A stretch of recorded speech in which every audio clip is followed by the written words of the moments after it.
আজকের বিষয় 2018 সালে মির্জা ফখরুলের বলা একটা কথা নিয়ে। কথাটা গুরুত্বপূর্ণ, সেজন্য এতদিন পরে টাইনে আনতেছি। উনি বলছিলেন বিএনপি শরিয়া আইনে বিশ্বাস করে না। আমি এটা আগে দেখি নাই, দেখে কিছুক্ষণ থমাইরা বসে থাকলাম। আমি এই প্রচারটা করতে চাই নাই, কারণ আমি মুসলমান না। আবার মোদির ফুয়ারা এসে বলতে থাকবে, শালা মালবান, তুই কেন এই বিষয় নিয়ে কথা কইস?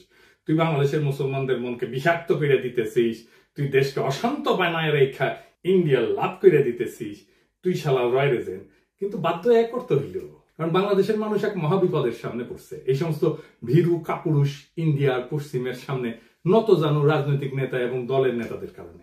মির্জা ফখরুল যে বিয়া করেছিলেন সেটা শরিয়া আইনে না, কাজী অফিসে যে বিয়া হয় সেটা শরিয়া নিকার শর্ত পূরণ করে এবং একই সাথে রাষ্ট্রীয় আইনের স্বীকৃতি দেয়। অর্থাৎ কাজী অফিসের নিকা আসলে শরিয়া প্লাস সিভিল আইনের কম্বিনেশন। শরিয়া আইনে বিশ্বাস মুসলমানদের জন্য আবশ্যিক। একজন মুসলমান কোরআন এবং সুন্নাহ মানেন, মানেই তিনি স্বীকার করেন যে সেখান থেকে নির্গত আইনই তার জীবনের বিধান। অতএব শরিয়া আইন মানা মানে আল্লাহর পাঠানো আইনগত কাঠামোকে মানা। এটা কোনো বিকল্প বা ইচ্ছিক বিষয় না যে আমি বিশ্বাস করলাম বা বিশ্বাস করলাম না, বরং ইমানের অপরিহার্য অনুষঙ্গ একজন মুসলমানের জন্য। ইসলামের মতে শরিয়া আইন অস্বীকার মানে আল্লাহর সার্বভৌমত্ব অস্বীকার করা।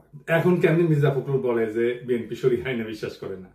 এই যে এখন যে তারা বলে না যে মৌলবাদে তারা বিশ্বাস করে না, এটা ওই সময়ে দেওয়া সাক্ষাৎকারে আছে। মানে এটা এসে দিয়েছিল ইন্ডিয়ান এক্সপ্রেসের সাথে, মানে ইন্ডিয়ান মিডিয়ার সাথে দেওয়া সাক্ষাৎকারে এই কথাগুলো বলছে।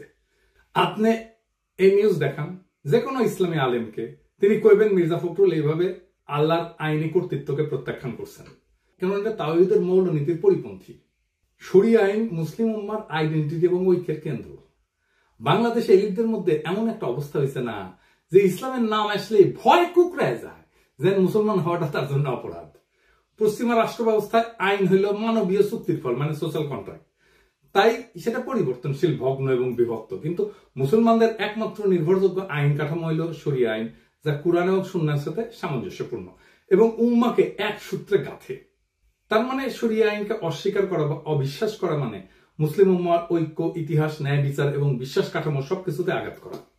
দুনিয়াতে নানা আইনি ব্যবস্থা আছে যা এই বৈশ্বিক আইনি কাঠামো তৈরিতে সাহায্য করছে। যেমন ধরেন রোমান আইন, এখান থেকে আমাদের যে সিভিল ল এটা আসছে। কমন ল এটা যে অ্যাংলো আমেরিকান ট্র্যাডিশন থেকে আসছে। ক্যানন ল এটা খ্রিস্টান চার্চের আইন, এবং এই ক্যানন ল এরও ভূমিকা আছে বৈশ্বিক আইন কাঠামো তৈরি করার ক্ষেত্রে। প্রাচীন হিন্দু আইন এটারও তো বৈশ্বিক আইন কাঠামো তৈরি করার ক্ষেত্রে ভূমিকা আছে। চীনা আইন এটাও তো ভূমিকা আছে বৈশ্বিক আইন কাঠামো তৈরি করার ক্ষেত্রে।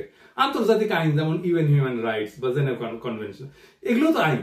ইসলামী শরিয়া আইনও এমন একটা আইন যা সারা দুনিয়ার আধুনিক আইন কাঠামোর তৈরিতে অবদান রাখছে। কিভাবে আসেন দেখি। রোমান ল এবং আধুনিক পশ্চিম আইন শরিয়া আইন থেকে ধার করেছে। ধার বলবো না, চুরি করেছে। আসলে পরের জিনিস না কইয়া নিলে তো সেটা চুরি বলা হয়। অবশ্য অনেক জায়গায় তারা প্রত্যাখ্যান করছে, আমরা সেই বিষয়ে আসবো, সেগুলো বিস্তারিত আলাপ করব। কি কি গ্রহণ করছে আসেন সেটা দেখি।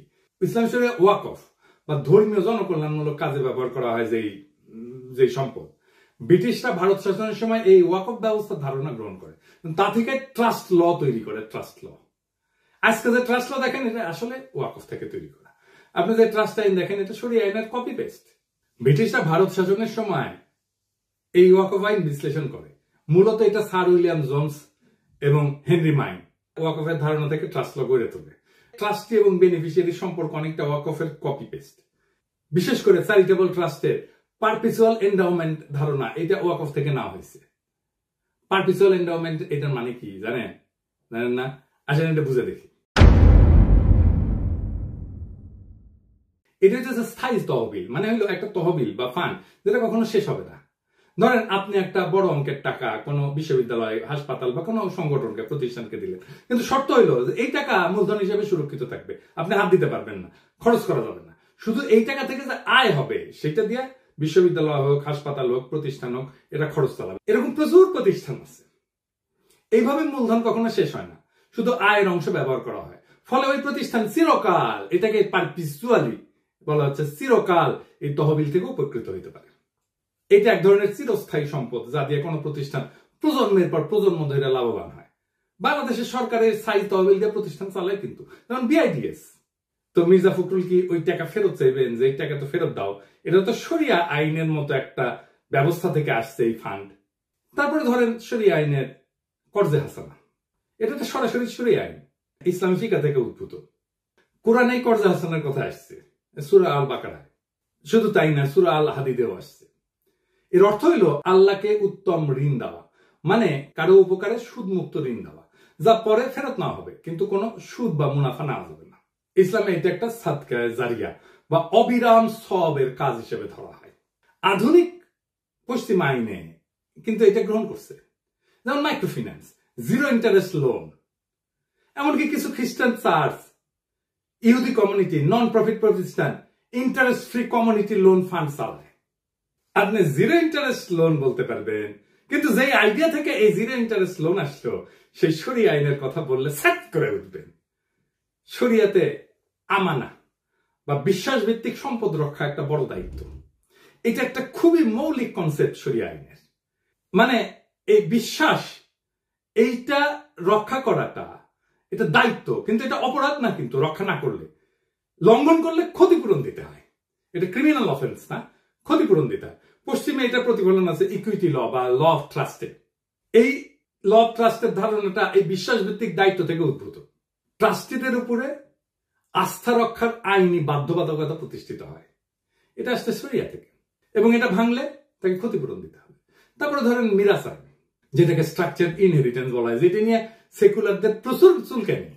ইসলামী উত্তরাধিকার আইন ছিল প্রথম ব্যবস্থাগুলোর মধ্যে একটা, যেখানে নারী, শিশু, স্ত্রী, দুঃসম্পর্কে আত্মীয় সবাই নির্দিষ্ট অংশ পাইত। রোমান ল কিন্তু ছিল এটা পিতৃতান্ত্রিক, এটা নিয়ন্ত্রণ ছিল পিতৃতান্ত্রিক নিয়ন্ত্রণ ছিল। কিন্তু আধুনিক সিভিল কোড এবং ফ্রান্সে এই শরিয়া আইন থেকেই এই ধারণাটা নিয়ে কোড নেপোলিয়ান বা জার্মানিতে বিজিবি এই আইন তৈরি করা হয়। গণিত ভিত্তিক উত্তরাধিকার অনেকাংশেই এটা ইসলামী শরিয়ার কাছাকাছি। নেপোলিয়ান যে আইনটা করছেন ফ্রান্সে, আসলে এটা একটু মিলাই দেখি শরিয়া আইনের সাথে। কোড অফ নেপোলিয়ান এটা 1804 সালে ফ্রান্সে এটা প্রতিষ্ঠিত হয়, এবং বিজিবি নামে 1900 সালে জার্মানিতে প্রতিষ্ঠিত হয়। তো এটা মিল কোথায়? যেমন ফিক্স শেয়ার, মানে বৈধ উত্তরাধিকারদের ফিক্স শেয়ার ইসলামী আইনে নির্ধারিত অংশে, যেমন ফরজ ফারায়েজ, ফরাসি কোডে এটাকে বলা হয় রিজার্ভ হেরিডিটায়ার। কিছু অংশ সন্তানদের জন্য সংরক্ষিত, আপনি ইচ্ছা করলেও সেটা বাতিল করতে পারবেন না। সন্তান এবং স্ত্রীর জন্য একটা প্রায়োরিটি আছে ইসলামে। স্ত্রী, স্বামী, সন্তান, পিতামাতা এদের অংশ সুনির্ধারিত। এই নেপোলিয়ান কোডেও স্পাউস মানে স্ত্রী এবং লেজিটিমেট চাইল্ড, বৈধ সন্তান, এদের জন্য লিগাল মিনিমাম একটা ইনহেরিটেন্স ধার্য করা হয়েছে। এবং ম্যাথমেটিক্যাল প্রিসিশন আছে ইসলামে, অঙ্ক করে ভাগ করে দেওয়া। নেপোলিয়ান সিস্টেমে এই বন্টনটা নির্দিষ্ট ক্যালকুলেশনের মাধ্যমে নির্ধারিত হয়। মানে ধরেন যদি একজন স্ত্রী এবং 2 সন্তান থাকে, তাহলে কার অংশ কত হবে, স্ত্রী কত পাবে, সন্তান কত পাবে, সেটা আইন দিয়ে নির্ধারিত এই নেপোলিয়ান লয়। তারপরে ধরেন উইল করার ক্ষমতা। ইসলামে কিন্তু উইল করে সম্পদের সর্বোচ্চ 1/3 বিতরণ করা যায়, তার চেয়ে বেশি না। বাকি অংশ আইন মাফিক বন্টন করা হবে তার উত্তরাধিকারদের সাথে। নেপোলিয়ান কোডেও আপনি উইল করে কেবল নির্দিষ্ট অংশ বিতরণ করতে পারবেন, বাকিটা আইনের নির্ধারিত অংশ অনুযায়ী হবে। তারপরে ধরেন টর্ট আইন বা দিয়া, সিভিল কম্পেনসেশন যেটাকে বলা হয়, এটার ঐতিহাসিক শিকড় কিন্তু শরিয়াতে। শরিয়াতে ইচ্ছাকৃত ক্ষতি বা অনিচ্ছাকৃত মৃত্যুর জন্য ক্ষতিপূরণ, যেটাকে বলে দিয়া। পশ্চিমেও টর্ট ল বা ডেলিক্ট, এটা তৈরি হয় এই ধারণা থেকে, কারো উদ্দেশ্যে কেউ ক্ষতিগ্রস্ত হইলে ক্ষতিপূরণ দিতে হবে। যদিও শরিয়াতে ব্লাড মানে এটা নির্ধারিত, কিন্তু পশ্চিমে এটা আদালতের বিবেচনায়। তবু মৌলিক নীতিতে কিন্তু মিল আছে। এইবার আসেন পশ্চিমারা কি নিয়ে হাউকাউ করে। আমি সবকটা নিয়ে আলাপ করবো না, দীর্ঘ হয়ে যাবে। তবে একটা নিয়ে আলাপ করব, সেটা হচ্ছে সাক্ষ্য নিয়ে। নারীদের সাক্ষ্য দেওয়া অর্ধেক গণ্য হওয়া নিয়ে। পশ্চিমারা শরিয়া আইন অনুসারে নারীর সাক্ষ্য অর্ধেক গণ্য হয়, এটাকে গ্রহণ করে না। শরিয়ায় নির্দিষ্ট ক্ষেত্রে, সব ক্ষেত্রে না কিন্তু নির্দিষ্ট ক্ষেত্রে, যেমন আর্থিক লেনদেনের ক্ষেত্রে নারীর সাক্ষ্য পুরুষের অর্ধেক, এটা সত্য। পশ্চিম আইন নারী পুরুষের সাক্ষ্যকে সমান মর্যাদা দেয়, সেজন্য ওরা বলে এই শরিয়া আইন এটা জেন্ডার নিউট্রাল না, নারীকে ক্ষমতাকে খর্ব করা হয়েছে এবং নারীকে অসম্মান করা হয়েছে। ইসলামী শরিয়াতে নির্দিষ্ট কিছু ক্ষেত্রে নারীর সাক্ষ্য পুরুষের তুলনায় অর্ধেক, এটা বিধান আছে, বিশেষ করে আর্থিক লেনদেন সংক্রান্ত বিষয়। এটার আবার কতগুলো কারণ আছে। একটা হইতেছে সাংঘর্ষিক পরিবেশে নারীর ঝুঁকি কমানো, প্রোটেক্টিভ লজিক। এটা মানে ইসলামী সমাজে নারীদের দায়িত্ব কিন্তু মূলত পরিবার কেন্দ্রিক। বিচারালয় বা আদালতে উপস্থিত হওয়া ছিল এক ধরনের সামাজিক অস্বস্তির বিষয়, এখনো তাই, এমনকি পশ্চিমা সমাজও তাই। তাই আর্থিক বা অপরাধমূলক মামলায় নারীদের বাধ্যতামূলক সাক্ষী না বানায় সহযোগী সাক্ষী হিসেবে রাখা হয়েছে। এটা কিন্তু সুরক্ষামূলক শর্ত, এটা কিন্তু অবমাননা না, দমনমূলক না। মনস্তাত্ত্বিক এবং আবেগজনিত পার্থক্য আছে। অনেকে বলেন, যেমন ধরেন সাধারণত নারীরা বেশি সংবেদনশীল হয়, আবেগপ্রবণ হয়, তাই কোনো চাপে বা ভুল ব্যাখ্যার ঝুঁকি থেকে দ্বিতীয় নারী সাক্ষী রাখার মাধ্যমে স্মরণ করে দেওয়ার একটা পদ্ধতি নির্ধারিত হয়েছে। এবং আমরা দেখব যে আধুনিক পশ্চিমা আইনেও এটাকে অনুসরণ করা হয়েছে। আমরা একদম এটা মিলাই দেব। তো এইটা কিন্তু নারীকে অযোগ্য বলা না, বরং মানসিক এবং সামাজিক প্রেক্ষাপট বিবেচনায় ন্যায্যতা নিশ্চিত করার চেষ্টা। আর নারীর সাক্ষ্য তো সব ক্ষেত্রে অর্ধেক না। যেমন ধরেন ধর্ষণ, প্রসব, নারীর শারীরিক অবস্থা ইত্যাদি ক্ষেত্রে নারীর একক সাক্ষ্যই যথেষ্ট। সুদ, চুরি, হত্যা এই সমস্ত অপরাধে সাক্ষ্য হয় গ্রহণযোগ্যভাবে, নিরপেক্ষভাবে। শুধুমাত্র আর্থিক চুক্তি এবং দলিল এই ক্ষেত্রে দ্বৈত নারীর সাক্ষ্য প্রয়োজন হয়। আরো কারণ আছে, যেমন নারীকে সাক্ষ্যদানে বাধ্য না করা, এটা হচ্ছে বার্ডেন রিডাকশন। এটার অর্থ কি? ধরেন ইসলামে সাক্ষ্যদানের দায়িত্বকে এক ধরনের সামাজিক এবং নৈতিক বোঝা হিসেবে দেখে। নারীকে এই দায় থেকে পুরোপুরি অব্যাহতি না দিয়া সহযোগী করে রাখার মাধ্যমে তার উপরে চাপ কমানো হয়েছে। ইসলামে কিন্তু সাক্ষ্য মানে শুধু বলা না, ইসলামের সাক্ষ্য হচ্ছে একটা কসম এবং দায়বদ্ধতা, শাহাদা। ভুল সাক্ষ্য দিলে গুনাহ হয়, শাস্তিযোগ্য এটা। অর্থাৎ নারীর উপরে কম দায় চাপায় তাকে আইনি ভুলের ঝুঁকি থেকেও সুরক্ষা দেওয়া হয়েছে। এটা এক ধরনের রহমতমূলক বিধান। এটাকে লিঙ্গ বৈষম্য বলবেন? নারী সর্বক্ষেত্রে তো অর্ধেক না, ক্ষেত্রে ক্ষেত্রে নারী একক সাক্ষী হইতে পারে।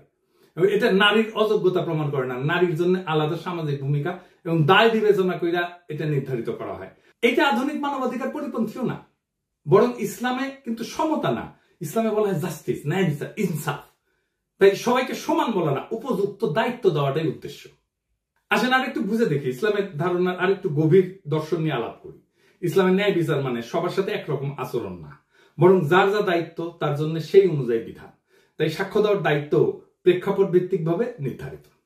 ইসলামী সমাজে আদিকাল থেকে সমাজে আদালত ছিল হিস্টোরিক্যালি পুরুষ শাসিত, কঠোর এবং জনসমাগমপূর্ণ স্থান। নারীদের জন্য আদালতে গিয়ে অচেনা পুরুষদের সামনে যুক্তি, স্মৃতি, প্রশ্নোত্তর, জেরা এই সমস্ত ছিল সামাজিকভাবে অস্বস্তিকর এবং সম্ভাব্য অপমানজনক। তাই শরিয়া বলছে যে একজন নারী একা সাক্ষ্য না দিয়ে আরেকজন নারী থাকুক, যেন ভুল হইলে সে স্মরণ করাই দিতে পারে। এটা নারীর জন্য মানসিক সুরক্ষা। আমরা আগে আলোচনা করছি আইনি দায় এবং পাপের ঝুঁকি থেকে সুরক্ষা। মানে ইসলামে তো সাক্ষ্য দেওয়া মানে শুধু তথ্য দেওয়া না, এটি ইমানের অংশ এবং কসমের মতো গুরুত্বপূর্ণ। মিথ্যা সাক্ষ্য বা ভুল তথ্য দিলে সেটা গুনাহ এবং সামাজিক আইনি অপরাধ। তাই নারীর উপর একা সাক্ষ্য দেওয়ার ভার না দিয়া তার পাশে আরেকজন নারী রাখা হয়েছে, মানে কেউ ভুল করলে যথাযথ সংশোধন হয়। এমনকি গবেষণাও দেখা গেছে যে নারীরা সাধারণত ব্যক্তিগত স্থিতিতে ভালো হইলেও নির্ভুল সংখ্যাগত তথ্য বা দীর্ঘমেয়াদী ডিটেল বিষয়ে ভুল করার সম্ভাবনা পুরুষের চেয়ে বেশি, বিশেষ করে পূর্ব আধুনিক সমাজে। তাই জটিল আর্থিক বিষয় বা দলিলের ক্ষেত্রে এক নারীর ভুল হইলে আরেকজন তাকে রিমাইন্ড করতে পারে। এটা মানবিক এবং প্রামাণ্য মূল্য সুরক্ষা। তারপরে সামাজিক সম্মান রক্ষা। একজন নারীকে আদালতে একা পাঠায় পুরুষদের মাঝে দৃষ্টির কেন্দ্রে দাঁড় করানো সমাজে তার ইজ্জত, পর্দা, সম্মান ক্ষুণ্ণ হইতে পারত। তাই শরিয়া বলছে যে তিনি একা না যান, পাশে আর এক নারী থাকুক। এটা সামাজিক এবং সাংস্কৃতিক সুরক্ষা নিশ্চিত করবে। আবার দেখেন পুরুষরাও কিন্তু শরিয়া আইন অনুযায়ী একা সাক্ষ্য দিতে পারেন না কিছু কিছু ক্ষেত্রে, যেমন ব্যভিচার। এর জন্য 4 জন দরকার সাক্ষ্য পুরুষের। তো নারীর সাক্ষ্যের মূল্য নাই এই কথাটা তো খোদা শরিয়া বলেনি, বরং ক্ষেত্র বিষয়তে ন্যায়পূর্ণ, ভারসাম্যপূর্ণ করছে। এখানে নারীকে দুর্বল বা অযোগ্য ধরে নেওয়া না, বরং তার সামাজিক অবস্থান, মানসিক চাপ, ধর্মীয় দায় এবং সম্মান সবকিছুকে সম্মান করে তাকে একা না সহযোগী রেখে সাক্ষ্যদানে যুক্ত করা হয়েছে। এই যে ইসলামী শরিয়ার একটা ব্যতিক্রমী দৃষ্টিভঙ্গি নারীর প্রতি, এইটা আধুনিক আইনি কাঠামোর জেন্ডার নিউট্রাল ইকুয়ালিটির ধারণা হচ্ছে কনটেক্সচুয়াল জাস্টিসে এখানে বেশি জরুরি। এমনকি ফেমিনিস্ট আইন বা আমাদের নারীবাদী আইনের কোন ধারণার সাথে শরিয়ার কোন কোন বিধান সমান্তরাল বা সমরূপ। আমরা তো বলছি যে ইসলামী শরিয়া অনুযায়ী আর্থিক চুক্তিতে দলিল সংক্রান্ত সাক্ষ্যে নারীর একক সাক্ষ্য না হয় না, দুইজন নারীকে সাক্ষ্য দেওয়ার বিধান আছে। এই সুরক্ষার ধারণাটা আধুনিক ফেমিনিস্ট লিগাল থিওরির অন্যতম গুরুত্বপূর্ণ ধারণা। সাবস্টেনসিভ ইকুয়ালিটি এইটার সমান্তরাল। সাবস্টেনসিভ ইকুয়ালিটি কি বলে? আইনি সমতা মানে সমানকে একভাবে দেখা না, বরং প্রেক্ষাপট বুঝে ন্যায্য আচরণ। একই কথা তো শরিয়া বলছে। শরিয়া তো নারীর সাক্ষ্যকে মূল্যহীন করেনি, বরং প্রেক্ষাপট ভিত্তিক সাক্ষ্য প্রমাণ প্রক্রিয়ায় তাকে একটা নিরাপদ কাঠামোর মধ্যে রাখছে। আধুনিক ফেমিনিস্ট আদালতও আজকে ভালনারেবল উইটনেস অর্থাৎ নারীদের জন্য একই রকম সুরক্ষামূলক কাঠামো আছে। যেমন ধরেন উইটনেস অ্যাডভোকেট সাপোর্ট, নারী সাক্ষীকে ভয়মুক্ত রাখার জন্য একটা বিশেষ প্রক্রিয়া। বাংলাদেশেও এই আইন আছে, সাক্ষী সুরক্ষা আইন। তারপরে ফেমিনিস্টরা বলে ট্রমা সেনসিটিভ কোশ্চেনিং বা ক্লোজড কোর্টরুম প্রসিডিউরস। শরিয়া বিধানে নারী যেন একা সাক্ষ্য না দেয়, ভুল হলে অপর নারী যেন স্মরণ করে দেয়। এই ব্যবস্থাটা সরাসরি কিন্তু সমান্তরাল। ভিকটিম সাপোর্ট অ্যাডভোকেট থাকে কিন্তু ফেমিনিস্ট এই আইনে, আধুনিক আইনে, এই ব্যবস্থার সাথে। এবং আদালতের পরিবেশ, বিশেষ করে পুরুষ প্রধান বিচার ব্যবস্থা নারীদের জন্য অস্বস্তিকর জন্য রিট্রমাটাইজিং হইতে পারে নারীদের জন্য এখনো পর্যন্ত পশ্চিমা আদালতে, বিশেষ করে যাদের যৌন সহিংসতার অভিজ্ঞতা আছে। সেই জন্যই ফেমিনিস্ট জুরিসপ্রুডেন্স বলে এই সমস্যাটাকে judicial gaze and retraumatization of female witness. তাই পশ্চিমা আদালত আজকে অনেক জায়গায় নারীদের জন্য রিমোট টেস্টিমনি বা ভিডিও বেস ডিপোজিশন এই ব্যবস্থা চালু করছে। ভিডিও বেস সাক্ষ্য, এটা আগেই সাক্ষ্যটা রেকর্ড করা হয়, এটা চালানো হয়। শরিয়া এই সমস্যাকে অনেক আগে থেকে উপলব্ধি করিয়া নারীদের আদালতে একা সাক্ষ্য দেওয়া থেকে রক্ষা করছে এবং তাকে সহযোগী সাক্ষী বানায় তার মানসিক চাপ হ্রাস করছে। এটাও এক ধরনের পুরানো ট্রমা ইনফর্মড প্রসিডিউর। শরিয়া নিয়ে তো আমরা দেখছি নারীর উপরে কম চাপ দেওয়া হয়েছে, তাকে দলগত সাক্ষ্য প্রদানে একটা সুযোগ দিয়া। এই বিষয়টা মডার্ন ফেমিনিস্টরাও প্রতিফলিত হয় যে burden minimisation for vulnerable groups. তারা বলে মানে সাক্ষ্যদানে যে চাপ তৈরি হয় সেটা লিঙ্গ, পেশা, সামাজিক অবস্থান অনুসারে হালকা করে দেওয়া। এই নীতি শরিয়া বহু শতক আগেই প্রয়োগ করছে। এবং পশ্চিমে দেখেন এই জন্যে এই নারীদের জন্য pre recorded video testimony, legal protection shield, এমনকি ফিমেল ফ্রেন্ডলি জাজমেন্ট চালু করা হয়েছে। আর শরিয়া তো সেই 1400 বছর আগে নারীদের কোর্টরুম ট্রমা থেকে বাঁচাতে বলছে রে ভাই। এই কোর্টরুম ট্রমার কথা তো 1400 বছর আগে বলছে, এইটা এখন অপরাধ হয়ে গেছে। তো এই নীতির মূল কি লক্ষ্য হইলো? এটা নারীর বিরুদ্ধে তো না, তার জন্য সাপোর্টিভ লিগাল স্পেস নিশ্চিত করা। এমনকি আমেরিকাতে অনেক রাজ্যে, বিশেষ করে এই যে ডোমেস্টিক যে ভায়োলেন্স, এই মামলায় নারীরা আদালতে না গিয়ে ভিডিওর মাধ্যমে সাক্ষ্য দিতে পারে এবং তাদের জন্য ভিকটিম লেয়াজ অফিসার থাকে যে তার পাশে দাঁড়ায় থাকে সবসময়। আধুনিক ফেমিনিস্ট আদালত এখন নারীর কথা বিশ্বাসযোগ্য করার জন্য তাকে অতিরিক্ত সাহায্য দিচ্ছে, অথচ ইসলাম এই প্রয়োজনটাকে অনেক আগে চিনতে পারছিল, তবে ধর্মীয় ভাষায় এবং নৈতিক কাঠামোতে বলছে। তাই ইসলামের শরিয়ায় নারীর স্বাক্ষর বিধান এটা জেন্ডার বিভাজন নাকি আধুনিক ফেমিনিস্ট লিগাল রিফর্মে যে সমস্ত gender sensitive trauma award equity based আইনি কাঠামো ব্যবস্থা তৈরি করছে সেটার মতোই সেটা অনেক আগে সেই রাস্তায় হাঁটছে, কেবল তার ভাষা এবং দৃষ্টিভঙ্গি ছিল ধর্মীয়। এইটাই শরিয়ার প্রেক্ষাপট ভিত্তিক ন্যায়ের শক্তি। আর উল্টা বুঝলি রাম, যার জন্য অ্যাপ্রিসিয়েশন পাওয়া দরকার ছিল সেটা দিয়া আপনারে ইন্ডিয়া বাড়ি দিবে। আর আপনি মুখ বুঝে শোনেন, মির্জা ফখরুল যদি শরিয়া নিয়ে ডিটেলস গুলো জানতেন তাহলে তো বেকুবের মতো উত্তর দিতেন না। উনি কি বলতে পারতেন না নন মুসলিম দেশগুলোর তালিকা যেখানে শরিয়া আইন আংশিকভাবে চালু আছে, যেমন ইথিওপিয়া, এটা তো খ্রিস্টান সংখ্যাগরিষ্ঠ দেশ, মুসলিমদের জন্য পারিবারিক আইন এবং উত্তরাধিকার শরিয়া আইন মোতাবেক চলে। এমনকি ইসরায়েলে, এটা তো ইহুদি সংখ্যাগরিষ্ঠ, মুসলিম নাগরিকের পারিবারিক এবং ব্যক্তিগত আইনে শরিয়া আদালত চলে ইসরায়েলে, এটা সরকার অনুমোদিত। এমনকি ভারতে এটা মুসলিম পার্সোনাল ল আছে না, বিয়া, তালাক, মোহর, মিরাজ, এই সমস্ত এটা আইনে স্বীকৃত। সিঙ্গাপুরে, এই যে সিঙ্গাপুরে, এটা তো বৌদ্ধ খ্রিস্টান সংখ্যাগরিষ্ঠ, এখানে শরিয়া কোর্ট আছে মুসলিমদের পারিবারিক বিষয় বিচার করার জন্য। কেনিয়া, এটা খ্রিস্টান সংখ্যাগরিষ্ঠ দেশ, এখানে খাদি কোর্স আছে, মুসলিম পারিবারিক উত্তরাধিকার আইন নিয়ে রায় দেয়। ফিলিপাইনে ক্যাথলিক সংখ্যাগরিষ্ঠ দেশ, এটা মুসলিম স্বশাসিত অঞ্চলে শরিয়া আদালত কার্যকর আছে। এমনকি ইউকেতে, যুক্তরাজ্যে, এটা তো খ্রিস্টান সংখ্যাগরিষ্ঠ দেশ, এখানে শরিয়া কাউন্সিল আছে, ইসলামিক ট্রাইব্যুনাল আছে, এটা ঐচ্ছিক পারিবারিক সালিশ হিসেবে এটা ইউজ করতে পারে, ব্যবহার করতে পারে। অস্ট্রেলিয়া, এটা তো খ্রিস্টান সংখ্যাগরিষ্ঠ দেশ, এটা মুসলিম কমিউনিটির মধ্যে শরিয়া ভিত্তিক মধ্যস্থতা, এটা নন বাইন্ডিং, এটা চালু আছে। সেদিন দেখলাম আমি যে গণ অধিকার পরিষদের রাশেদ বলছে আমাকে নিয়ে যে আপনি অনেক ইসলামিক মূল্যবোধের বক্তব্য প্রচার করেন, সে আপনি কেন আজও ইসলাম ধর্ম গ্রহণ করেননি? আমি বলি কি রাশেদ, হুদাই আমার পিছনে লাগতে এসো না, নিজের মূর্খতা প্রকাশ করো না। দুনিয়াতে অমুসলিম ইসলামিক স্কলার নাই, তারা ইসলাম নিয়ে কথা বলে না, লেখালেখি করে না, গবেষণা করে না। এই যে ইগনাস গোলসিয়ার নাম শুনিস জীবনে? শোনো নাই, উনি হাঙ্গেরির লোক ছিলেন, আধুনিক ইসলামিক স্টাডিজের অন্যতম প্রতিষ্ঠাতা। হাদিস নিয়ে যত মৌলিক গভীর গবেষণা হয়েছে এই ভদ্রলোক করেছে। জোসেফ শাক্টের নাম শুনিছ কোনদিন? ইসলাম শিক্ষা এবং শরিয়া আইন বিষয়ে গুরুত্বপূর্ণ গ্রাউন্ড ব্রেকিং গবেষণা করছে। আধুনিক যুগে মন্টেগমেরি ওয়াট নাম শুনিছ? নবী করিম পিস বি আপন হিম, উনার জীবন এবং ইসলামের প্রারম্ভিক ইতিহাস নিয়ে যে বিখ্যাত কাজটা সেটা উনার করা। মুসলমান না হইলে ইসলাম নিয়ে কথা বলা যাবে না, কোন নিষেধ আছে নাকি ইসলামে?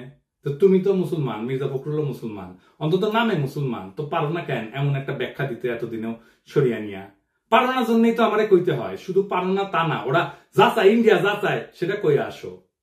রাজনৈতিক দল করছো, দূতাবাসের তো দাওয়াত টাওয়াত দাও, তো সবাই ডাকো একদিন দেখি হোটেলে, গণ অধিকার পরিষদের তরফ থেকে, খরচ আমি দিব, বলো আমরা সরিয়া নিয়ে গণ অধিকার পরিষদের অবস্থান ব্যাখ্যা করব, তারপরে সেটা ভিডিও করো, তুমি নিজে করো, দেখি কেমন পারো। আমি কেন মুসলমান হই না তার আগে দেখাও তুমি কোন মাপের মুসলমান হইতে পারছো।